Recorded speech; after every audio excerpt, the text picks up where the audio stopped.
வணக்கம். ஸோ சனி பயிற்சி வந்துட்டோம், கும்ப ராசிக்கு வந்தாச்சு. கும்ப ராசி என்ன அருமையான ராசி, பேரே பாருங்க, கும்பம். ஃபர்ஸ்ட் கிளாஸ் ராசிங்க. என்ன சொல்கிறது, கும்ப ராசிக்கெலாம் சனி பயிற்சி எஸ்பெஷலி நல்லா தான் இருக்கும் கண்டிப்பாக. என்னடா இப்படி சொல்கிறானே, 7.5 சனியில் 5 வருஷம் முடிஞ்சதே தாங்க முடியலையே, ராசி அதிபதி கெடுதல் பண்ண மாட்டார் அப்படின்னு நிறையா நாங்கள் பார்த்தோம். ஆனால் நல்லா வச்சு ஒரு கஷ்டமான லெசன்ஸ் நிறையா கற்றுக்கிட்டோம் அப்படின்ற ஒரு ஃபீலிங் எனக்கு புரியுது. அது ஒரு நல்ல விஷயம். சனிக்கிட்ட வந்து தன்னோட ராசி மக்களாக இருந்தாலுமே மகரமாக இருக்கட்டும், கும்பமாக இருக்கட்டும், நியாயத்தை தான் கொடுப்பாரு.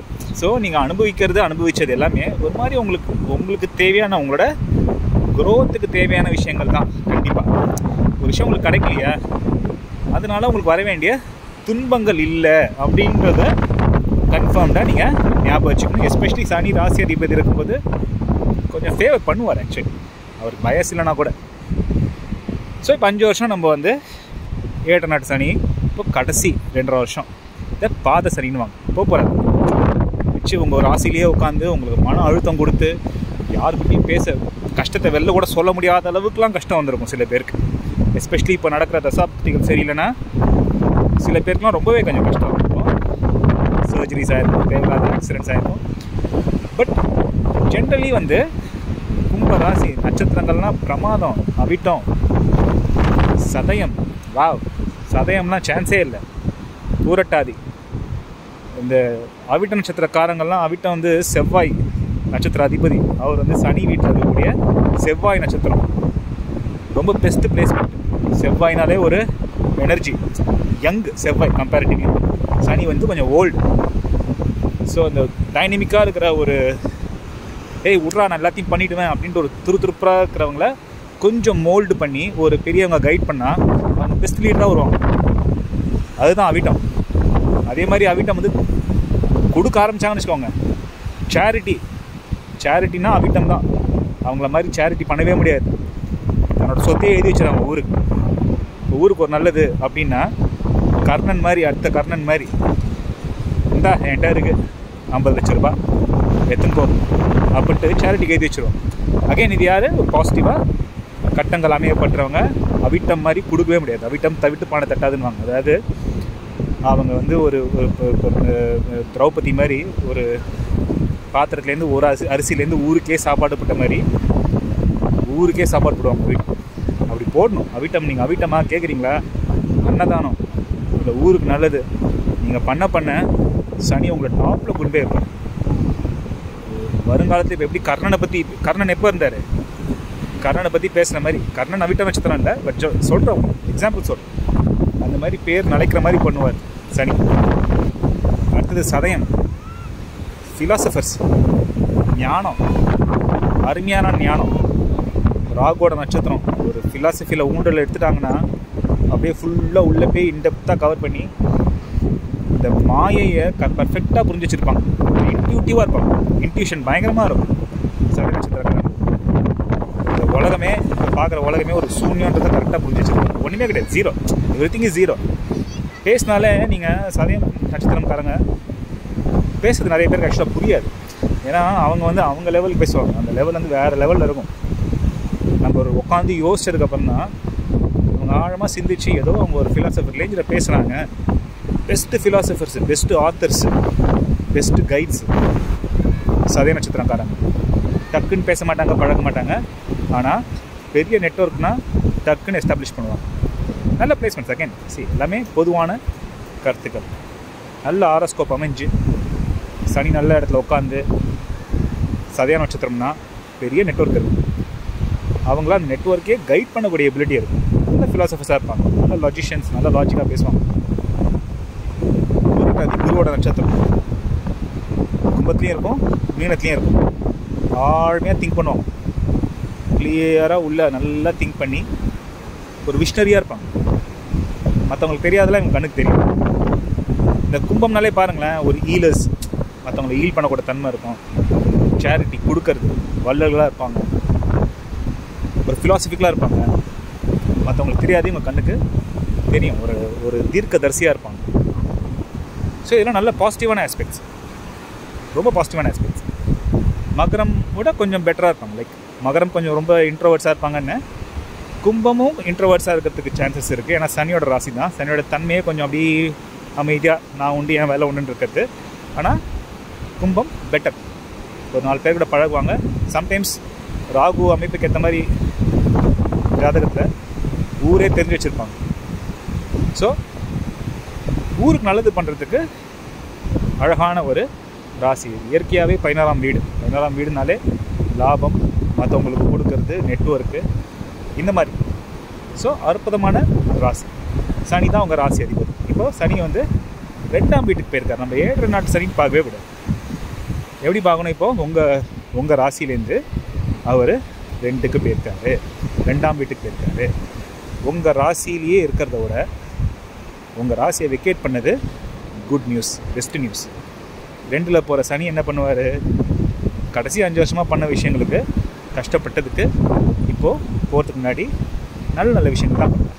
ஸோ கவலைப்பட வேண்டிய 7 நாட்டு சனி அப்படின்னு ஒரு அம்பர்லா டேர்ம் போட்டு நான் இன்னும் கஷ்டப்பட போகிறேன் அப்படின்னு நினச்சிக்கோங்க.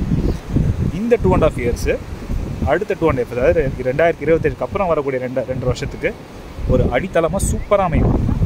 உங்களோட குரு பயிற்சி, உங்களோட ராகு கேது பயிற்சி வச்சு பார்க்கும்போது அடுத்த 2 வருஷம் நீங்கள் போடக்கூடிய எஃபர்ட்ஸ் அது வந்து ஒரு இன்வெஸ்ட்மெண்ட் மாதிரி. என்ன இப்போ வருதுன்னு பார்க்காதீங்க, அடுத்த 2 வருஷத்தில் என்ன கிடச்சிதுன்னு பார்க்காதீங்க. அதுக்கப்புறம் 2 வருஷம் வர போகிறதுக்கு இப்போவே கொஞ்சம், ஏற்கனவே நீங்கள் ஒரு விஷனரி தான், ஏற்கனவே உங்களால் கொஞ்சம் தொலைதூரமாக பார்க்க முடியும்.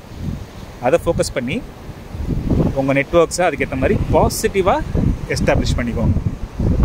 பாசிட்டிவாக வரக்கூடிய நெட்வொர்க்ஸு, கெயின்ஸு அது எல்லாமே வரும். குருவோட பயிற்சி, இப்போ குரு வந்து உங்களுக்கு எங்கே இருக்கார்? 5ஆம் வீட்டில் இருக்கார், 4ஆம் வீட்டில் இருக்கார். கும்பம், மீனம், மேஷம், ரிஷம். 4லேருந்து 5க்கு போவார், 5லேருந்து 6க்கு.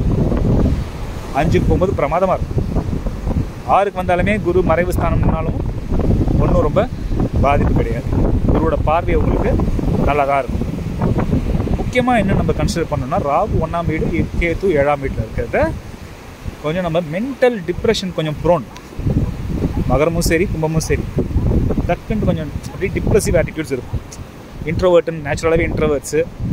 ஸோ ஒருத்தர் கூட ஷேர் பண்ணுறதுக்கு கஷ்டங்களை டேக் நிறைய ட்ரஸ்ட் ஒர்த்தியாக இருக்கும். ரொம்ப வருஷமாக தெரிஞ்சவங்க கிட்ட தான் கொஞ்சம் மனம் திறந்து பேசுகிற மாதிரி இருக்கும். அப்போது நம்ம மென்டல் ஹெல்த்தை வந்து கண்டிப்பாக கொஞ்சம் கவனம் வச்சுக்கணும். கொஞ்சம் ஃபிசிக்கல் ஆக்டிவிட்டி பண்ணணும், ஓடணும், இல்லை நடக்கணும், இல்லை வெயிலில் போய் உட்காரணும், இல்லை தியானம், லெட்டிங்கோ. கும்பராசி மட்டும் லெட்டிங்கோ பண்ணிங்கன்னா பிரமாதம். முடிஞ்சு போச்சு. ரஜினி சொல்கிற மாதிரி தான், முடிஞ்சு போச்சு. நல்லதுக்கே, அது ஒரு மிக நடந்ததெல்லாம் நல்லதுக்கே அப்படின்றத அண்டர்லைன் பண்ணிக்கணும். நடந்தது, நடப்பது, நடக்கப் போவது எல்லாம் கண்ணன் செயல், இறைவன் செயல், சிவன் செயல், முருகன் செயல். அது எல்லாமே நன்மைக்கே. இதை மட்டும் ஞாபகம் வச்சுக்கிட்டிங்கன்னா சனி உங்களுக்கு பர்ஃபெக்டாக சூப்பராக ஒர்க் பண்ணுவார். உங்களோட ராசி அதிபதியேங்க அவரோட சொந்த பசங்க மாதிரி உங்களை கைவிட மாட்டார். ராகுவை மட்டும் கொஞ்சம் செக்கில் வச்சுக்கணும் நம்ம. எஸ்பெஷலி கேது 7ல் இருக்கும்போது நம்ம பார்ட்னர்ஸ் கூட சண்டை வர்றது, இல்லை ஒரு சஞ்சலப்பு வருது, இல்லை ஒரு மனக்கசப்பு தன்மை வருது, இல்லை ஒர்க் பிளேஸில் கொஞ்சம் யாருக்கிட்ட ஆர்குமெண்ட் வருது, இல்லை பிஸ்னஸ் பார்ட்னர்ஷிப்னு போனேன் அப்புறம் டக்குன்னு போனாக்க அவங்க நமக்கு உகந்தவங்க இல்லை, அவங்க ஏமாற்ற ட்ரை பண்ணுறாங்க. இந்த மாதிரியான சுச்சுவேஷன்ஸ் வரதுக்கு வாய்ப்பு இருக்குது. ஸோ நீங்கள் ஒரு வெஞ்சர் பண்ணுறீங்க, முதல்ல உங்கள் வீட்டில் இருக்கிறவங்க கூட சண்டையே கிடையாது. அவங்க உங்களோட ரொம்ப கர்மாவை சம்மந்தப்பட்டவங்க தான் உங்கள் வீட்டிலே இருக்காங்க. அதனால் அவங்கக்கிட்ட எவ்வளோ முடியுமோ மேக்ஸிமம் கைண்டாக பேசுங்க, அன்பாக பழகுங்க. ஆஃபீஸ் டென்ஷனை கொண்டு வந்து வீட்டை கொடுக்காதீங்க. பிஸ்னஸ் பார்ட்னர்ஷிப் பண்ண போகிறேன், யாருக்கையாவது பிஸ்னஸ் வெஞ்சர் பண்ண போகிறேன்னா தாராளமாக பண்ணலாம், பண்ணக்கூடாதுன்னு கிடையாது. ஆனால் யார் என்ன அவங்களோட இன்னொரு 5 வருஷத்துக்கு நம்மளால் பிஸ்னஸ் பண்ண முடியுமா, இல்லை இந்த பிஸ்னஸ் ஐடியாவே ஒரு 5 வருஷம் கழிச்சு இருக்குமா, இதெல்லாம் கொஞ்சம் ஒர்க் அவுட் பண்ணிவிட்டு நீங்கள் கால் எடுத்து வைக்கலாம். சனி வந்து பிரமாதமாக 2ஆம் வீட்லேருந்து உங்களை சூப்பராக கைட் பண்ணுவார். ஒரு அவிட்டம் நட்சத்திரம் எஸ்பெஷலினா வீட்டில் இருக்கிறவங்க பெரியவங்களை வந்து மதித்து நடக்க கற்றுக்கணும். ஒரு தாத்தா, ஒரு பாட்டி, ஒரு அப்பா, ஒரு பெரியப்பா, ஒரு சித்தப்பா, ஒரு மாமா, உங்களோட கொஞ்சம் வயசானவங்களா, அவங்க தப்பாகவே சொல்லட்டுமே, உங்களுக்கு தெரிஞ்சிருக்கலாம் அவங்களோட நிறையா, இட் குட் பி ட்ரூ. ஆனால் ஏதோ வயசுக்கு ஒரு மரியாதை கொடுக்கும் இல்லையா? ஸோ நான் என்ன சொன்னேன், முதலே செவ்வாய் வந்து கொஞ்சம் யங் அண்டு எனர்ஜெட்டிக்கு. ஆனால் சேட்டன் வந்து ரெஸ்பெக்ட் பார்ப்பார், கொஞ்சம் வயசானவர். ஸோ ரெஸ்பெக்ட் நம்ம பெரியவங்களுக்கு கொடுக்க நமக்கு ஒரு நல்ல கைடாகவே ஒரு பெரியவங்க உங்களுக்கு அமைவாங்க. ஸோ அவங்க சொல்கிறத கேட்டு கொஞ்சம் நீங்கள் வேலை செய்யணும். இப்போ சதயமா ஒரு நெகட்டிவ், கொஞ்சம் லைட்டான நெகட்டிவ் ஆஸ்பெக்ட் என்னென்னா, தேவையில்லாமல் யார்ட்டையாவது போய் உங்களோட ரகசியத்தை சொல்லிடுறது. இந்த மாதிரி பிஸ்னஸ் பண்ண போகிறேங்க, நாளைக்கு இங்கே இந்த பீச்சு இங்கே யாருமே தோசை ஸ்டாலே போடல, நான் தோசை ஸ்டால் போட போகிறேங்க அப்படின்னு நீங்கள் சொல்லிடுவீங்க. நீங்கள் போடுறதுக்குள்ளே ஒரு 4 பேர் அங்கே தோசை கடை வச்சுருக்கோம் அவசியம். ஸோ இந்த கொஞ்சம் ரகசியங்களை கொஞ்சம் நம்ம ஹோல்ட் பண்ணிக்கணும். நீங்கள் ஆல்ரெடி எத்திக்கலாக நடக்கக்கூடிய ஆள் தான். உங்களுக்கு வந்து கொஞ்சம் ஆர்த்தடாக்ஸாக பழமையாக கொஞ்சம் அப்படி பழைய, நிறைய பேர் உங்களை பழைய பஞ்சாங்கன்னு கூட சொல்லலாம், வந்து ரிஜிட்டாக இருப்பீங்க. அதெல்லாம் நான் தவறு கிடையாது. ஒரு நல்ல எத்திக்கலாக இருக்கிறத தவறு கிடையாது. ஆனால் இப்போ வேறு யாரோ எத்திக்கலாக இல்லைன்னு வச்சுக்கோங்களேன், விட்டுடுங்க. மேலே இருக்கிறவன் பார்த்துனா இருக்கான், அவன் அவங்களுக்கு கரெக்டாக அவங்களுக்கு வேண்டிய கர்மாவை கண்டிப்பாக கொடுப்பான். ஸோ நீங்கள் வந்து அடுத்த ஒரு 2.5 வருஷம் கொஞ்சம் மைண்ட்ஃபுல்லாக இருக்கணும். ஃபிசிக்கல் ஹெல்த்து, மென்டல் ஹெல்த்து ரொம்ப முக்கியம். அதில் ஃபோக்கஸ் பண்ணணும். ஆட்டோமேட்டிக்காகவே இன்வெஸ்ட்மெண்ட் ஆப்பர்ச்சுனிட்டிஸ் வரும், ஆட்டோமேட்டிக்காகவே பிஸ்னஸ் ஆப்பர்ச்சுனிட்டிஸ் வரும். அதில் கொஞ்சம் ஹோம்ஒர்க் பண்ணி இது கரெக்டு தானா அப்படின்னு எடுத்து வைக்கலாம். சனி உங்களுக்கு எக்ஸலண்ட்டாக வேலை செய்வார், நிறைய நல்ல விஷயங்கள் கொடுக்க போகிறாரு. அடுத்த 2 வருஷம் சூப்பராக இருக்கும். All the very best.